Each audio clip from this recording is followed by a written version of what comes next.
성부와 성자와 성령의 이름으로 주신 주님, 저희들이 시작하는 루카복음 2부 함께 하시면서 하느님의 말씀을 듣고 응답할 수 있는 우리들 자신이 될 수 있도록 저희들을 이끌어 주소서. 우리 주 예수 그리스도의 이름으로 비나이다. 예수님이 선교 순회를 하시면서 하나님의 말씀을 선포하고 이 말씀에 응답하는 사람들이 생기기 시작하면서 예수님께서 제자들과 함께 소위 말하면 사목을 하시는 장면들입니다. 그래서 우리가 특별히 지금 8장 1절서부터 한번 21절이 아니고 10절까지 한번 다 함께 읽어보겠습니다. 그뒤 예수님께서는 여러 도시와 마을을 두루 다니시며 하느님 나라를 선포하시고 그 복음을 전하셨는데 12 제자도 같이 따라다녔다.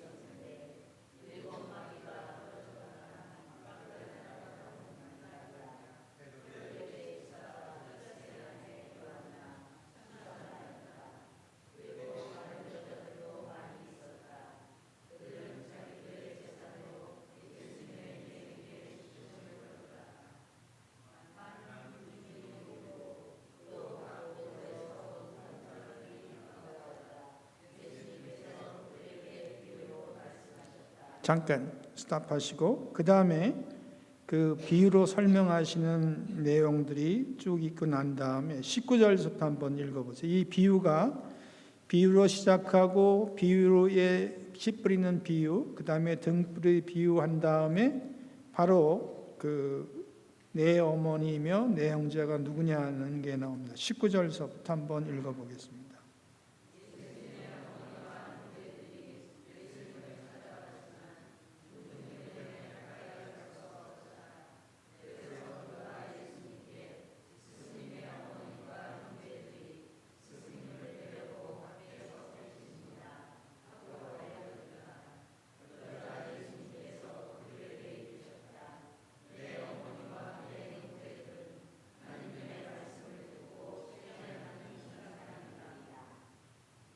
여기서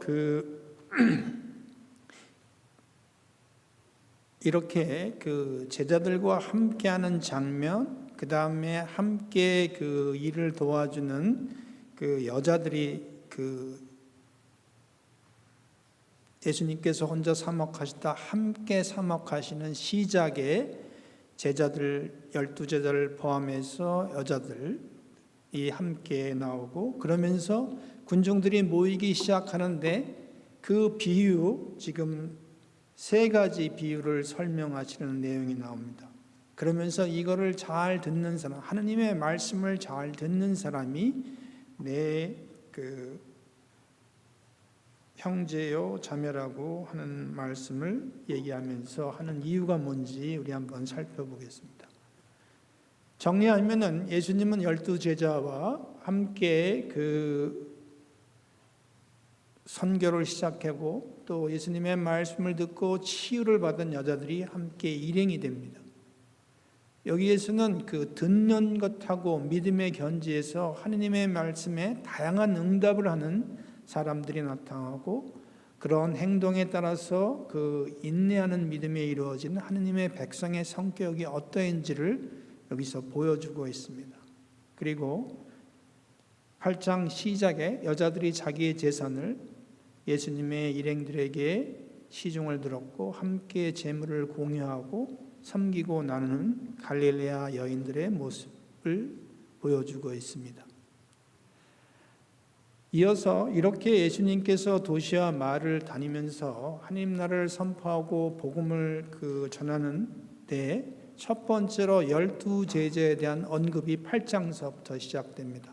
이 시작에 두루 다니시곤 하였다고 해서 반복해서 행위를 묘사하는데 그 행위 중에서 3가지 동사가 우리에게 인상적입니다. 선언하고 선포하고 전하는.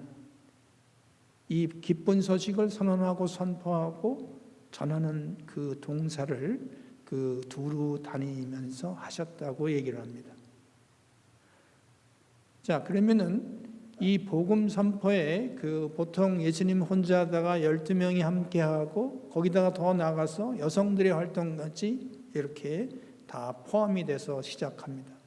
그 예수님께 치유를 받은 세 여인 마리아 막달레나, 요한나, 수산나입니다.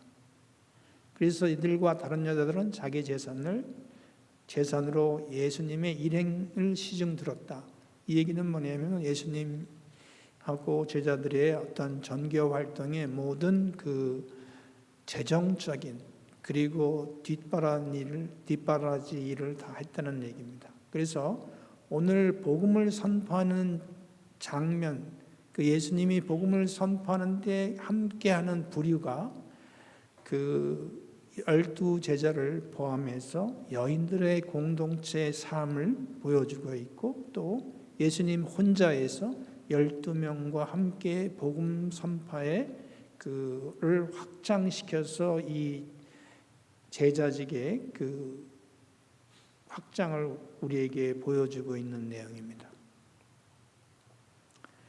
그러면은 21절서부터 22절에 그 내용을 한다는 것은 뭐냐면은 예수님께서 사람들에게 하느님의 말씀을 듣고 그대로 실행하는 사람이 내 어머니요 내 형제들이라고 말씀하는데 그 사도가 되는 조건을 우리 사도행전 1장 21절에서 22절을 한번 찾아보시겠어요? 뭐라고 얘기했는지.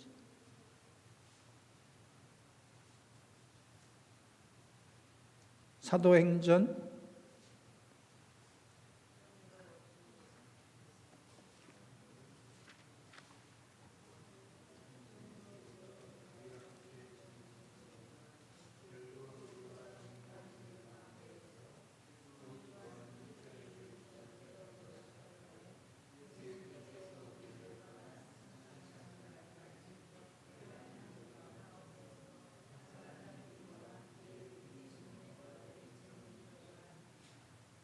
'이 부활에 증인하고 예수님과 함께 있던 사람 중에서 이런 사람들이 그 예수님의 사도가 되는 조건입니다.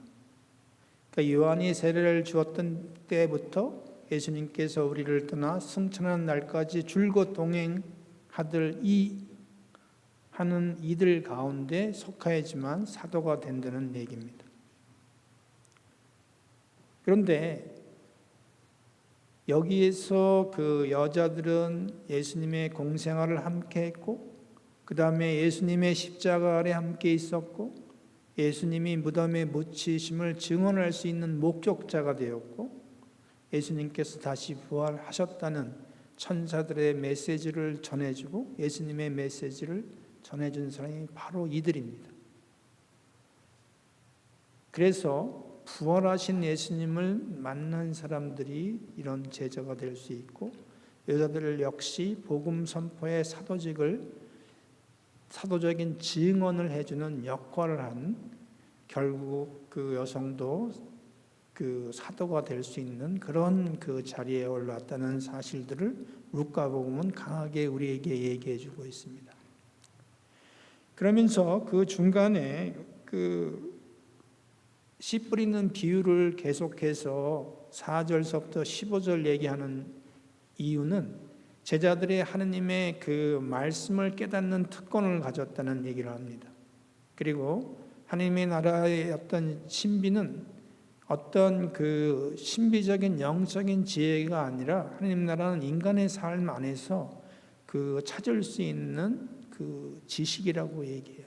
그래서 제자들은 이미 믿음을 가졌기 때문에 이 비유를 깨닫고 경험하게 된 것을 얘기합니다. 그래서 이러한 어떤 그 예수님의 비유의 이해나 예수님의 그 부활하신 주님을 통해서 성령을 통해서 더욱 이런 비유의 이해나 부활하신 예수님을 더욱더 잘 알 수 있다는 내용이 있습니다. 이 씨 뿌리는 사람이 비유에서 그 가장 그 장애가 되는 것은 세 가지 방해하는 것, 네 가지 유형의 밭이 이 비유에서 얘기합니다. 그 세 가지 방해는 걱정, 재물, 쾌락에 대한 것들입니다. 그리고 청중은 네 가지 유형의 청중을 여기서 그 얘기하는 것이 있는데요. 그러면은 구원을 갖지 못하는 믿음이 우리 8절, 12절에서 구원을 갖지 못하는 믿음이 무엇인가? 12절, 13절, 14절, 15절을 한번 쭉 읽어보면서 12절은 믿음을 갖지 못하는 것에 대해서 얘기하고 있습니다. 우리 12절 한번 읽어볼까요?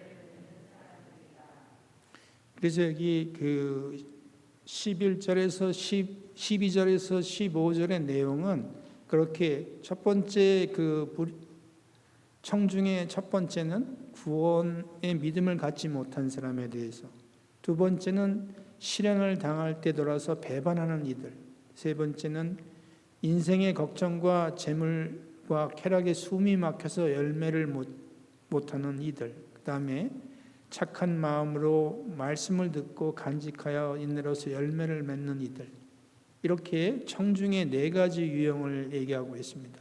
이 네 가지 유형 사람들이 다 하느님의 말씀을 듣고 기쁘게 받아들이기까지는 하지만, 그러나 하느님의 말씀을 듣는 것 다음의 과정이 더 중요하다는 거죠. 말씀을 듣긴 듣지만 그것을 내가 어떻게 갖고 나가고 열매를 맺는 것에 대해서 얘기를 하고 있습니다. 그렇다면은 그 열매를 맺기 위한 인내는 무엇인가? 우리가 12절에서 들은 말씀을 간직하는 것이 중요하고, 또 이 간직하는 하여 시간 속에서 시간이 때가 와도 인생의 걱정과 재물의 유혹이 닥쳐도 꿋꿋한 끈기로 말씀대로 살아가는 것이 그 열매를 맺기 위한 인내가 있는 과정이라고 얘기했습니다. 그래서 바르고 착한 마음으로 오랫동안 말씀을 이렇게 간직한다는 것은 인내가 필요하다는 것이죠. 그래서 시련에도 견디는 꿋꿋함, 시간을 이어가는 내구성, 끈기를 그 열매를 맺기 위해서 우리는 가져야 된다는 것이죠. 그 열매를 맺는다는 것은 단 한순간에 이루어지는 게 아니라 긴 시간에 거쳐서 삶 전체에서 길게 일어난다는 것을 얘기합니다. 그렇다면 열매를 맺을 때 100배의 열매를 맺는다는 것은 바르고 착한 마음으로 말씀을 듣는 기쁜 일이 마음, 곧 그 사람의 진정한 그 마음속 깊숙이 다가간다는 걸 얘기하는 거죠. 그럴 때 마음으로 들을 때 하느님이 바라보는 공동체 내에서 인격적이고 책임 있는 신앙을 말하는 것입니다.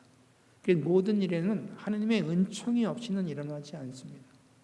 여기서 100배로 수확하게 되는 일은 온전히 인간 일로 표현했기 때문에 사람이 지녀야 하는 지속적인 책임감이 필수적인 거죠. 100배의 열매를 맺는데 그만큼의 수고와 노력이 있어야지만 한다는 그 지속적인 책임감이 주어지는 내용이라고 할 수 있습니다. 그렇다면 마음에 간직하는 것과 열매의 관계는 어떻게 있을까? 지금 이렇게 100배의 열매를 맺는 것은 좋은 그 연상은 성모님이 천사의 말을 듣고 곰곰이 생각하고 마음속에 간직하고 모든 일을 마음속에 간직한다는 우리 루카복음 시작의 예수님 그 태중에 그 수태고지를 받았을 때 성모님이 그 간직하는 그 마음이 오늘 그 100배의 열매와 상관관계가 있습니다. 그래서 예수님은 하느님의 말씀을 듣고 실행하는 이가 자신의 어머니와 형제들이라고 말하는 이유가 여기에 있는 것입니다. 그래서 말씀을 듣고 마음에 간직하는 일은 실행과 연결되어 있으며 열매를 맺는 일로 귀결된다는 내용입니다. 조금 그 설명이 더 필요할지 모르는데 우리는 그 성모님의 수태고지를 받았을 때 그 아주 기쁨의 어떤 그것만 생각하고 그러는데 100배의 열매를 맺는 것은 완전히 다른 그 결과로만 얘기하지만 처음에 시작의 뿌릴 그 씨를 그렇게 간직하고 열매를 맺으려고 하는 신앙인의 자세를 보여주는 게 성모님이라고 할 수 있어요. 그래서 여기에 그 말씀을 간직하는 일, 이 간직을 통해서 열매를 맺는 100배의 신앙으로서 열매를 맺는 것, 그것하고 연관이 되어 있습니다. 자, 그렇다면은 이런 비유와 해석을 만드는 특징들은 뭐냐? 예수님이 이렇게 비유를 시작할 때는 많은 사람들이 예수님을 동반하고 동시에 그 사람들의 무리가 합류되면서 숫자가 커지게 됩니다. 그리고 또 다른 관점에서는 그 많은 군중 가운데 예수님을 헌신적으로 따르는 사람, 호기심에 있는 사람, 또 아니면 적대적인 관계에 있는 사람, 다양한 사람들의 부류가 함께 섞여 있습니다. 그래서 예수님이 비유로 말할 때 그렇게 많이 모이는 것은 일반적인 상황이 아니고, 그래서 이 비유의 청중들은 예수님의 가르침을 응답하는 사람, 그리고 가르침의 응답을 안 하는 사람, 이렇게 구분되는 것가 되겠죠.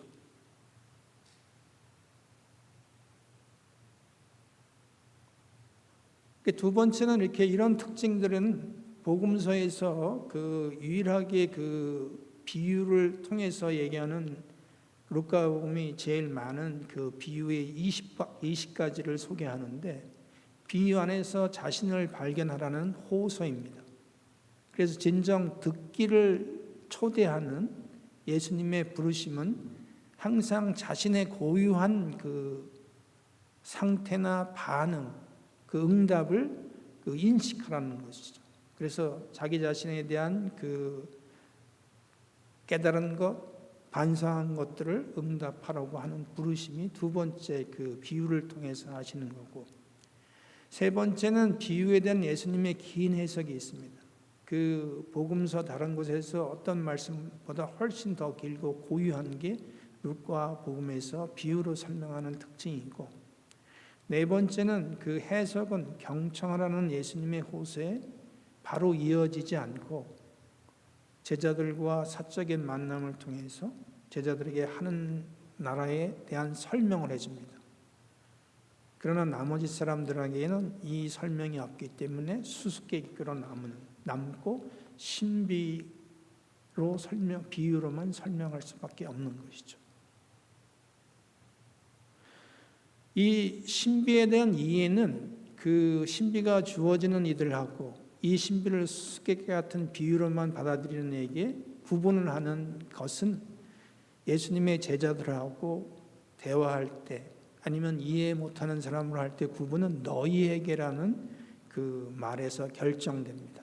그래서 예수님의 제자들은 그분의 뜻을 받아들이고 그분께 대한 믿음으로 특징 지어지기 때문에 비유를 이해할 수 있습니다. 그래서 예수님의 제자들은 예수님을 하늘나라의 중심으로 받아들이기 때문에 오직 그들에게만 비유가 설명되고 그리고 해명이 되는 이유가 거기에 있는 것입니다. 그러면은 예수님을 믿지 않는다면 하늘나라와 그 신비를 이해할 수 있는 열쇠가 없습니다. 그분이 그런 신비 중심의 계심을 믿느냐 안 믿느냐의 어떤 선택에 따라서 그것을 선택을 할 때 믿지 않는다고 생각하면은 이해되지 않고 만약에 그것을 이해한다면은 그분만의 신비를 분명하고 또렷하게 드러나게 되는 것이죠.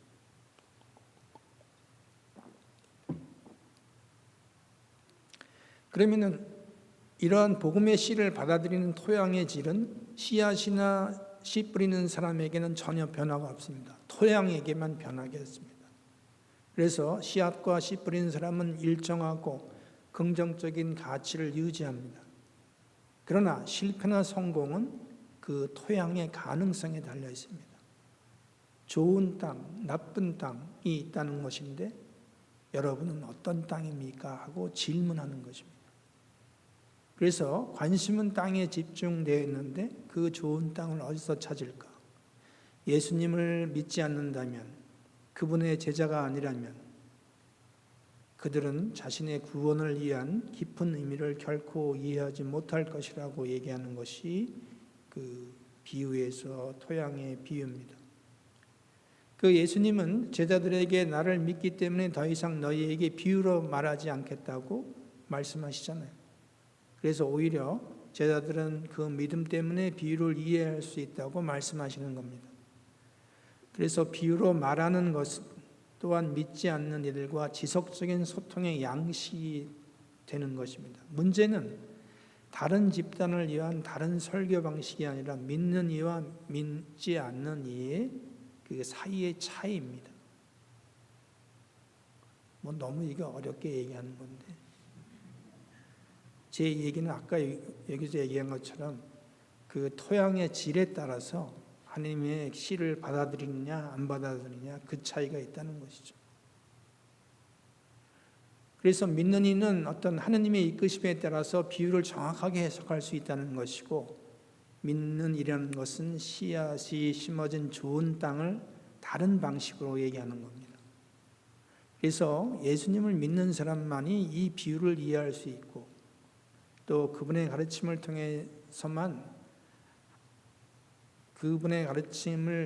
통해서만 또 그렇게 믿는 사람만이 하늘나라에 들어갈 수 있기 때문이라고 얘기합니다.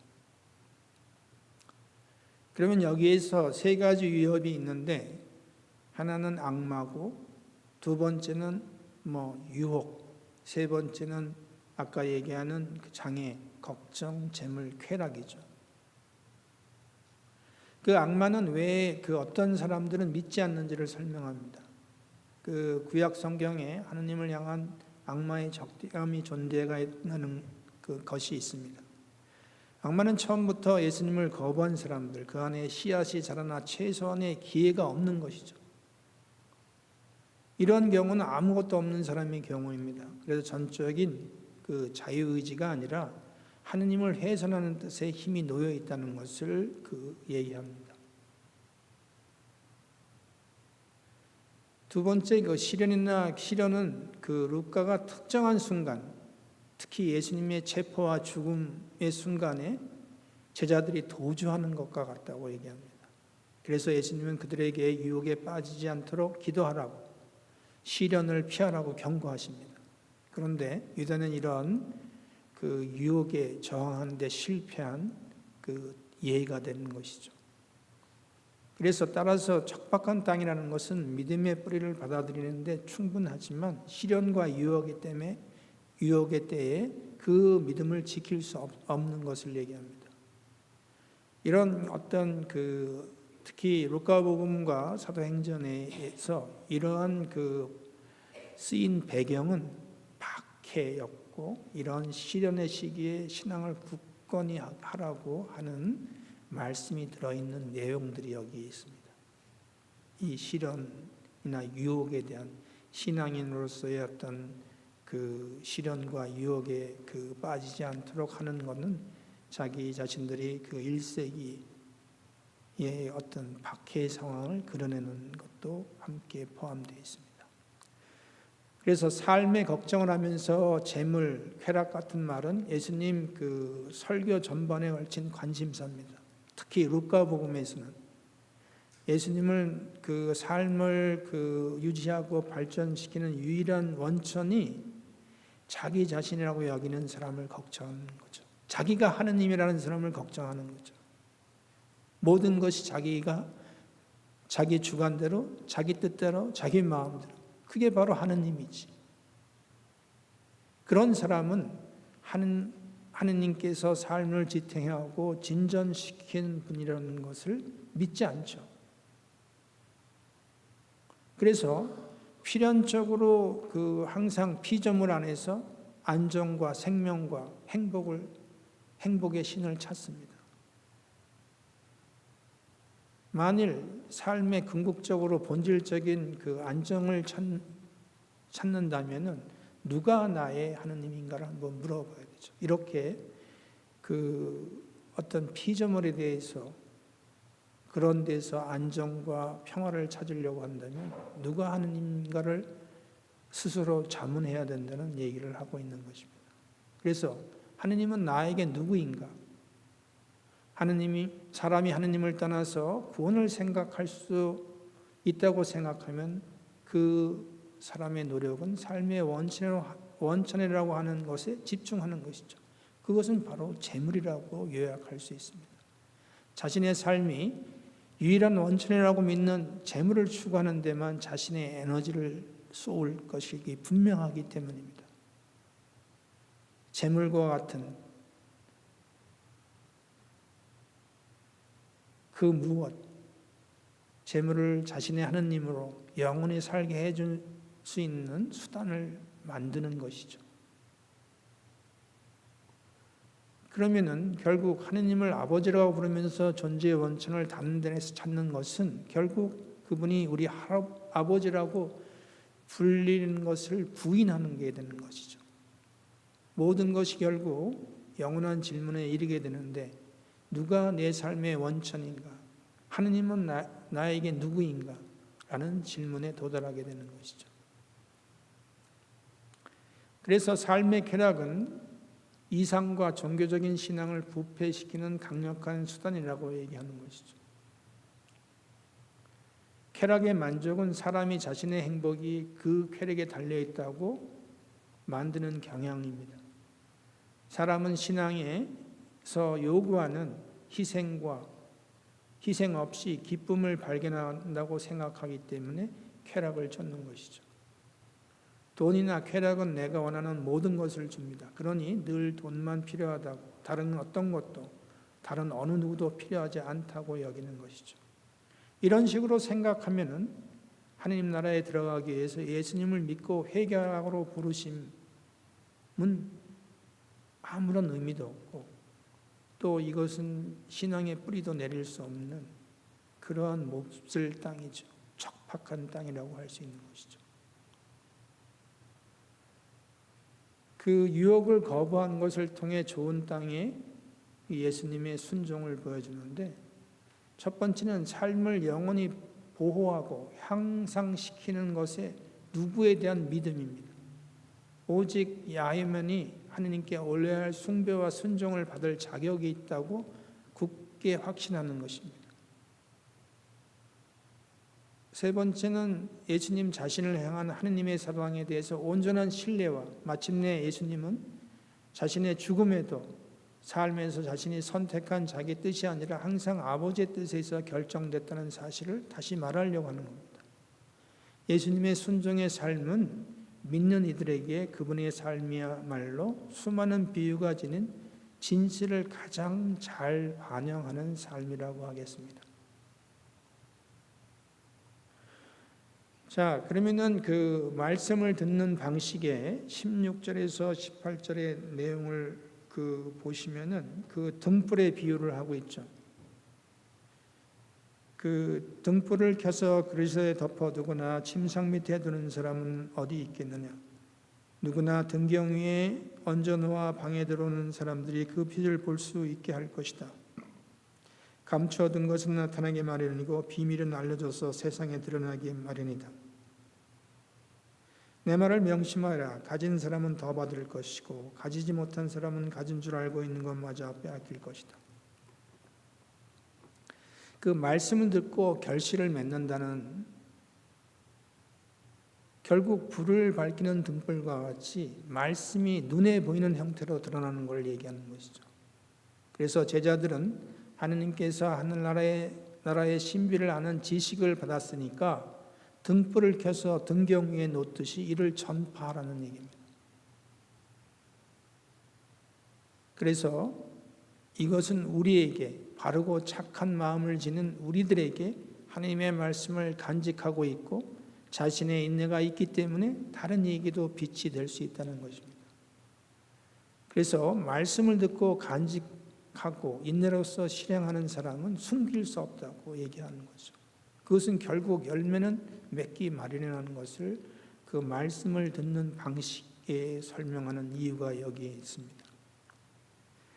그 다음에 그 18장 19절에서 21절에 우리가 아까 얘기했지만 말씀을 듣고 실행하는 사람들이 내 형제고 내 자매라고 얘기하면서 이것은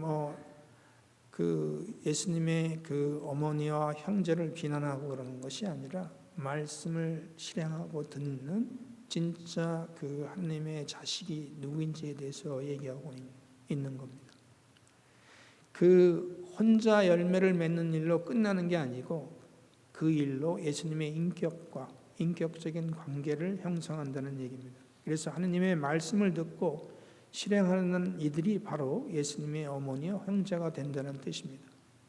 그래서 예수님과 진정한 관계는 그분이 전하시는 하나님의 말씀을 삶의 규범으로 받아들여 실행하는 일에부터 시작되는 것이죠. 그래서 하나님의 말씀을 듣고 실행하는 이들은 어머니와 형제처럼 예수님과 아주 친밀한 관계를 형성할 수 있다는 얘기를 하고 있는 것입니다. 자, 그러면은 22절서부터 25절까지의 내용을 한번 읽어보겠습니다. 우리 다 함께. 어느 날 예수께서 제자들과 함께 베개를 타게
그 8장 시작하면서 예수님이 선교 여행을 하면서 동네 다니시면서 말씀을 쭉 하시잖아요. 주로 말씀을 통해서 하나님의 신비나 그거를 전달하고 있는데 좋은 얘기하면 뭐예요? 짱 하고 충격을 줘야 되잖아요. 그 충격이 바로 예수님의 말씀 자체가 지닌 힘에 의해서 예수님의 권능을 보여주는 거예요. 이 권능을 보여주는 그 이유는 제자들을 구원하고 보호하기 위해서 사용하는 풍랑을 잠재우는 모습이지만 완전히 성서를 볼 때 충격파를 보여주시는 거죠. 말씀에서 뭐가 이렇게 피지불한 게 없잖아요. 말만 뭐예요? 행동으로 보여줘야지 예수님 그렇구나 해서 이렇게 풍랑에 잠재우는 모습을. 그래서 이렇게 예수님이 그런 풍랑을 가라앉히니까 말씀만 듣고 있던 예수님에 대해서 다른 사람이네. 예수님의 정체성에 대해서 관심을 갖기 시작합니다. 그래서 왜 호수에서 풍랑을 잠재우시는가? 하느님께서 천지 창조할 때 뭐 먼저 했어요? 빛이 생겨라. 창공이 생겨라. 물, 바람 만드셨잖아요. 그러니까 그런 권능을 갖고 있는 분이라는 것을 이 풍랑을 잠재우시면서 함께 하느님의 신원을 보여주는 그래서 제자들이 이거 우리가 하느님과 함께 만나고 있고 하느님의 그 권능 속에 우리가 일하고 있구나 하는 것을 알려주는 것이죠. 그 다음에 마귀를 쫓아내는 장면, 조금 이건 길으니까 그냥 설명하겠습니다. 그 예수님은 마귀에게 그 사람에게서 나가라고 명령을 합니다. 그 예수님의 여기에서는 구원 의도가 있고 구원 행위의 시작이 여기서 있는 것이죠. 왜냐하면 마귀를 쫓아내는 것은 하느님을 적대하는 거에서 새로운 그 소생을, 영적인 소생을 보여주는 것이기 때문에, 그래서 정신이 온전하다, 그만 많은 마귀의 사로잡혀 분열됐고 자신과 사이로부터 소외되어 있던 이를 예수님께서 권능으로 해방시켜서 온전한 정신, 온전한 삶으로 돌려놓는 모습을 마귀를 쫓아내는 것에서 보여주고 계십니다. 그래서 이렇게 치유된 정상으로 돌아온 사람에게, 정상으로 돌아온 사람이 예수님의 발치에 앉아 있다는 말은 예수님의 말씀을 듣는 모습입니다. 이렇게 행동한 사람이 성서에 누가 있죠?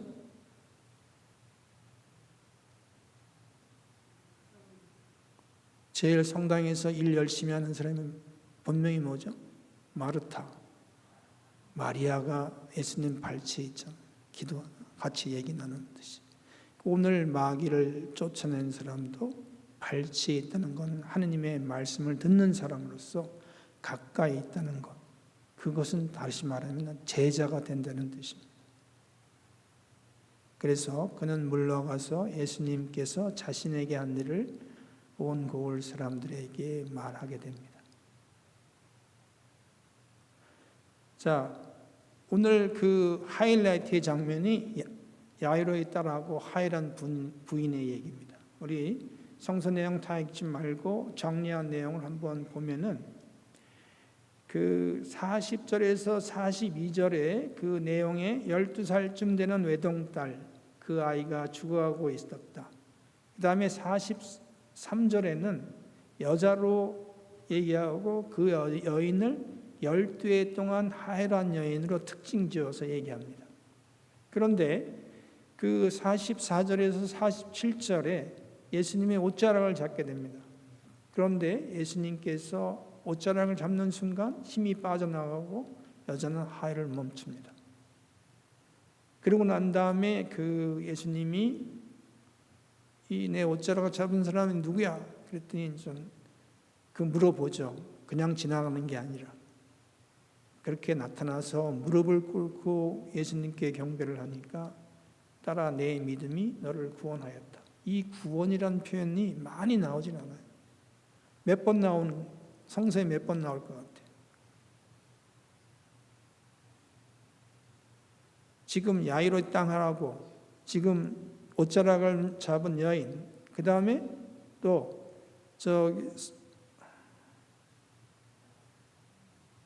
백인대장, 또 누가 있어요? 자도?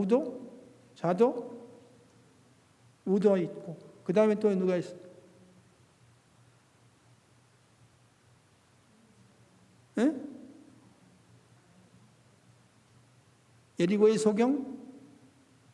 그 다음에 또 누가 있어요? 자케오. 몇 명? 10명도 안 될 거야, 아마. 성서에 나오는 그 구원받았다는 얘기. 자, 그리고 이렇게 믿음에서 구원으로 나가는데 그냥 여기 누구죠? 하이라는 부인은 옷자락 잡고 구원을 받았는데 그 야이로 회당장한테는 무슨 얘기를 해요? 믿기만 하여라. 이 아이는 구원을 받을 것이다. 이렇게 믿음에서 구원의 초대를 해서 그거를 먼저 던져서 확인하게 하죠. 그래서 아이야 일어나라. 아이의 영이 되돌아와 아이가 일어섰다. 예수님의 말씀이 이렇게 했는데 이 전반적인 내용은 그렇습니다. 그러면 우리가 하이라는 여인을 한번 특징적 봅시다. 공교롭게도 여인은 죽어가는 소녀가 살아온 횟수만큼 하이를 했고, 그러니까 아주 하이란 여자하고 또 야이로의 딸이 횟수가 비슷해요. 한 사람은 12년 살았고 한 여자는 12년 동안 하혈하고 있었고, 그런데 그 여인은 하혈을 했고 치료를 하려고 했고 의사를 찾아다녔고 고치지 못했고 돈도 다 썼어요. 그런데 더구나 정결법에 저촉돼 가지고 공동체에서 소외되었습니다. 거기다가 아프고 가난하고 외롭기까지 합니다.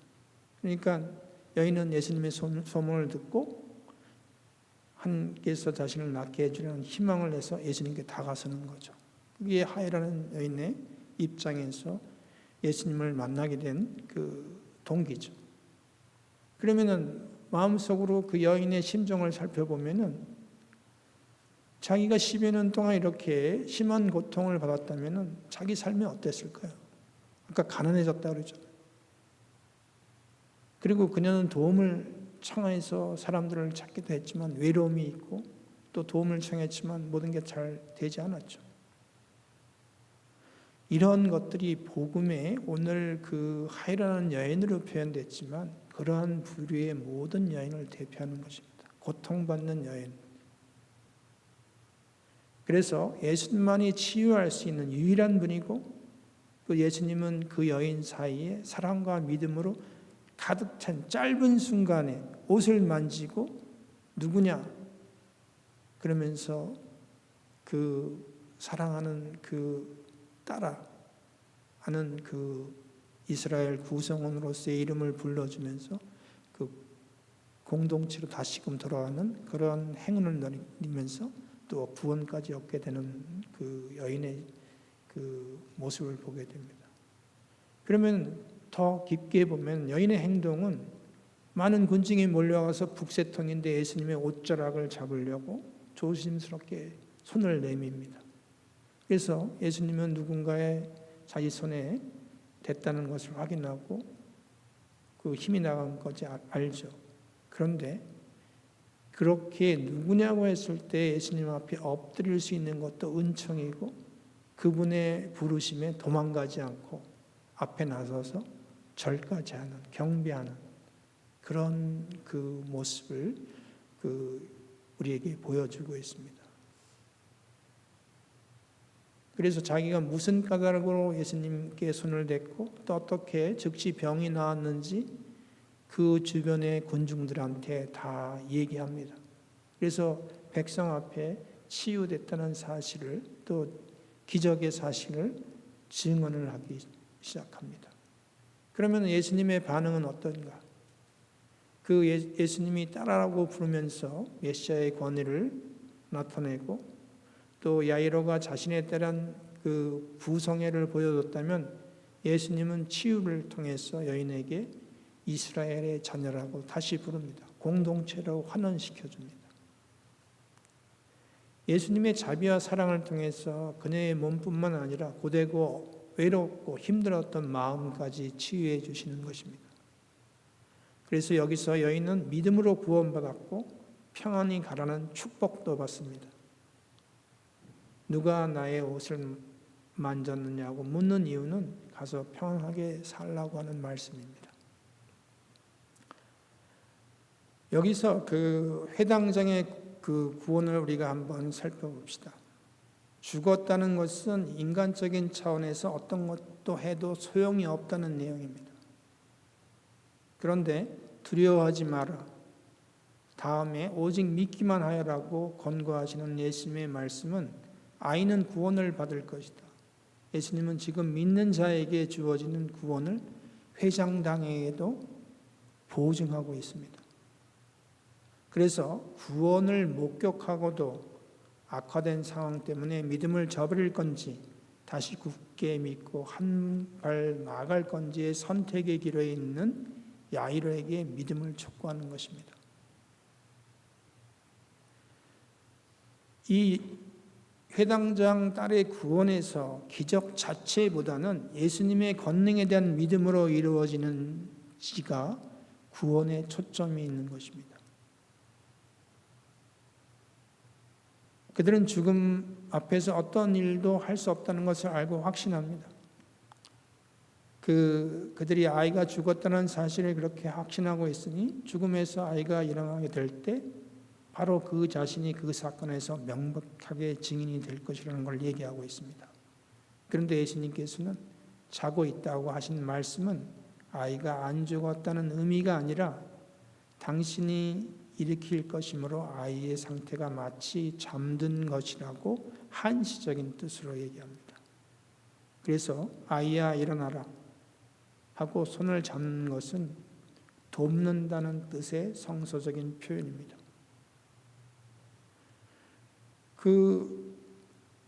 조금 비교를 해보면은 그 하이란 여인은 부정합니다. 왜냐하면은 출애굽기 신명기의 그 얘기 중에서 하이란 피를 흘린 여자는 그 예수님이 손을 댄 것은 부정한 여인한테 손대는 것이죠.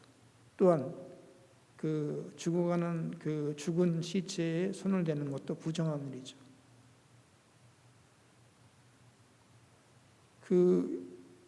여기서 야이로의 딸을 소생시킨 어떤 생명은 온전한 생명의 삶입니다. 그래서 그 아이의 아버지는 믿었고 딸은 구원을 받았고, 그런데 이 성서를 잘 살펴보면은 야이로의 기적에 예수님의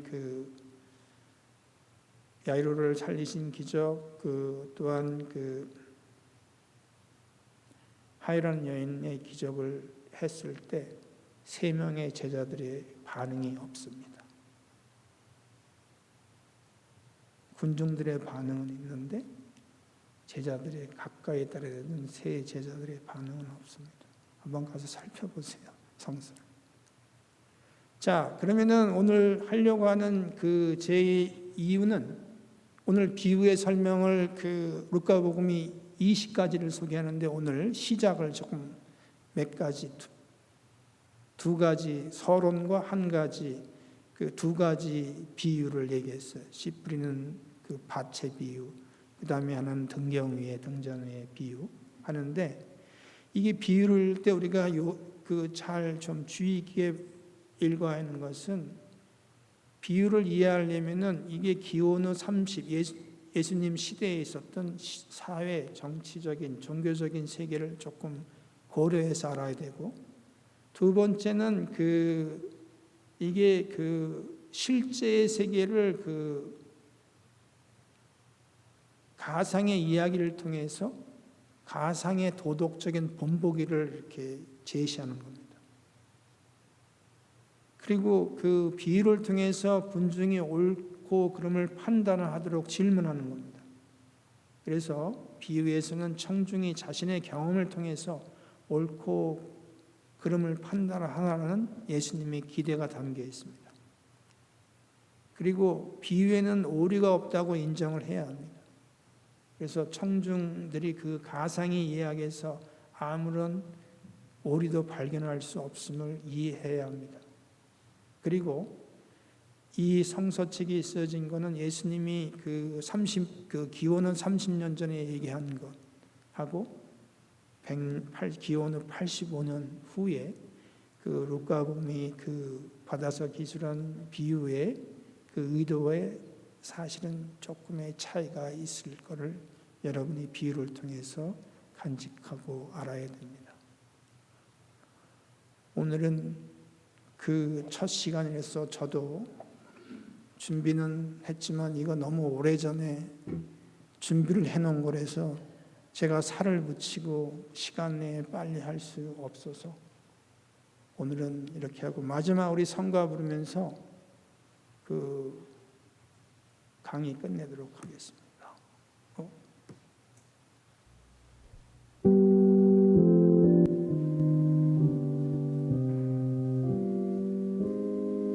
419번.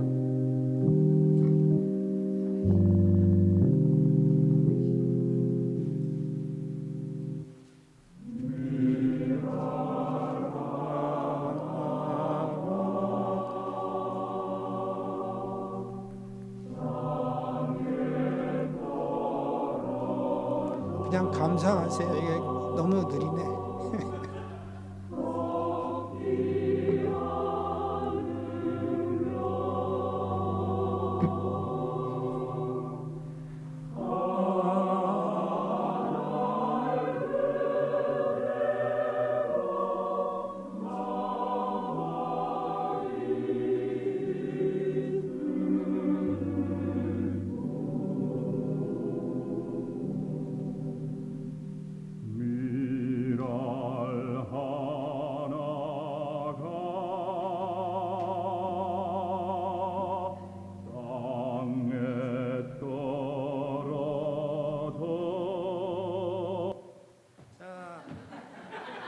성부와 성자와 성령의 이름으로 아멘. 조신주님 함께하는 이 시간 주님께 감사드리고 밀 하나가 땅에 떨어져서 열매를 맺듯이 우리가 인내하고 기다리며 구원에 이를 수 있도록 저희들을 숙련시켜 주시고 격려해 주시고 이끌어 주소서. 우리 주 예수 그리스도의 이름으로 비나이다. 성부와 성자와 성령의 이름으로 아멘.